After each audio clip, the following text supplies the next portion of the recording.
Today I'm going to show you how to get started with this pedal. We're going to first open the menu by pressing the menu dial, and I'll show you a couple settings you might want to look at here. So you can navigate the menu using the menu dial. One of the things you might want to do if you're planning to use batteries with this is to change the battery type to the type you're using, so whether that's rechargeable or alkaline. There's also a setting here called library sound. So when you're browsing new effects to add to each board, you can either preview the sound of the effect that you're selecting, or you can have a full preview of the full patch. That will make more sense in a moment. One option you might want to think about is autosave. So I typically don't like to use this too much when I've got patches set up that I like, because I don't want to ruin them by accident, but in the beginning it could be fine. I will show you how to manually save later on. So this pedal has 100 patches or memory slots. You can see with the up and down memory buttons, we can browse through them and you can see the numbers. Now each of these patches is basically a virtual pedal board. Each patch can have up to 6 effects in it in sequence going from right to left, and there are about 100 effects on this pedal that you can use. So when you're inside a patch, these two bottom big buttons will move you between the effects in that patch. You can see there's this nice graphic as well that shows you how many effects you've got and which one you're selecting.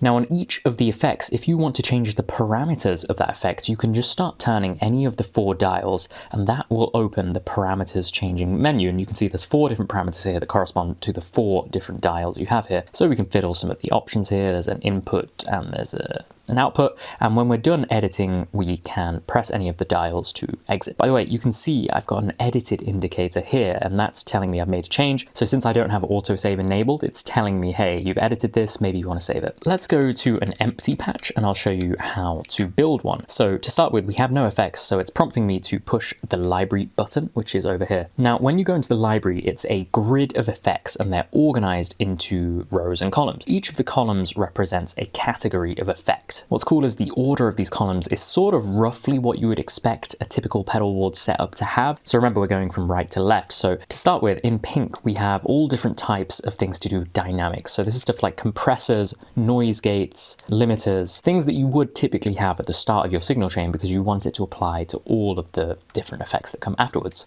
Next up in orange, we've got anything to do with filtering. So either different types of filters or equalizers that are going to shape the sound. And again, you probably want that to apply to everything that comes afterwards. After this, we have 2 sections that are in red. So the first one has drive, distortion, fuzz, that type of pedal that's providing like a stronger rock or metal orientated sound. And then the other one in red is you've got different types of amp simulators. So these are updated on the MS50G Plus. So I've also reviewed the older MS50G on my channel. I also have a comparison to that if you want to check that out. So these amp simulators, they also produce pretty heavy sounds and they can simulate certain types of amplifiers. After this, in cyan, we have all different types of modulation. So this is stuff like chorus, flanger, tremolo, so things that are kind of woo. Yeah, so they're making that kind of change to the sound and typically come later on. After this, in this sort of purple, we've got lots of different types of delays. And then in green, we've got, well, you can't really see it that well, but in green we have different types of reverbs.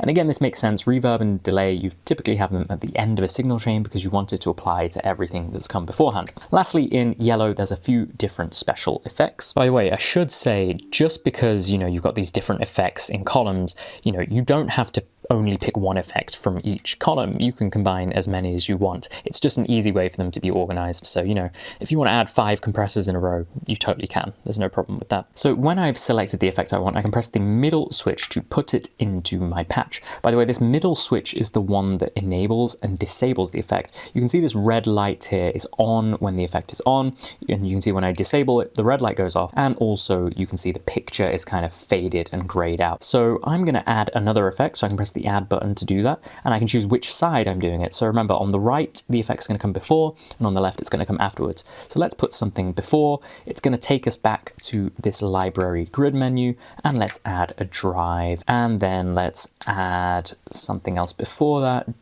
Maybe we can add a compressor. That looks good. Anyway, so I've got 3 effects now in order, and if I want to change one of the effects in place, then I can just open library while selecting that effect, and then I can fiddle. Let's make that a filter instead now. So I've got filter, drive, and delay.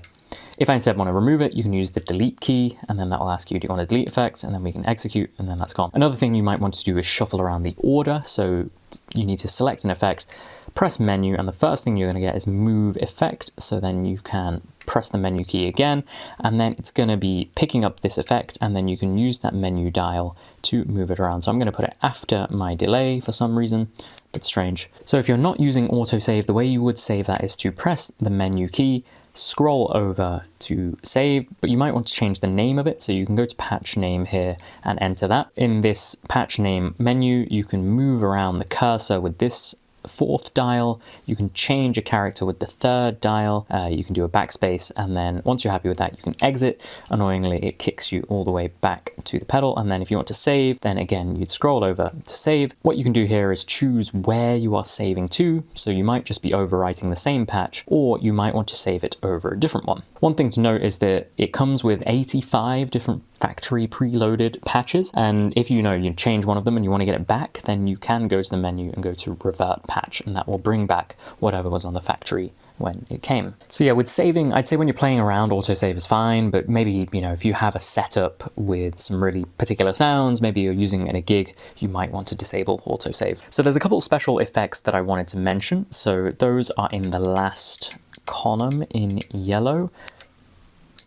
Where are we? So the first one is the BPM effect. So if you put that into a patch, it's going to take up one of your 6 slots, but any effect that relies on a specific tempo, so typically things like delays or tremolo, you can use this middle foot switch while selecting this effect to set the tempo. So I'm going to set a really fast tempo, and you can see we're flashing away. So this is handy if you want to change the tempo and get it to match something without needing to fiddle around, because the other way you can change BPM is to open the menu and go to the left, and you can see BPM here, and you can just set it up there and manually do it. The benefit of the BPM effect is that you can do all of this just with your feet, because you can use your feet to scroll between effects and then also set the tempo. The other effect, which is super useful, I will illustrate by showing you one of the patches I use a fair amount on this. So I do sometimes a bit of looping. I have a setup that I like to use for that.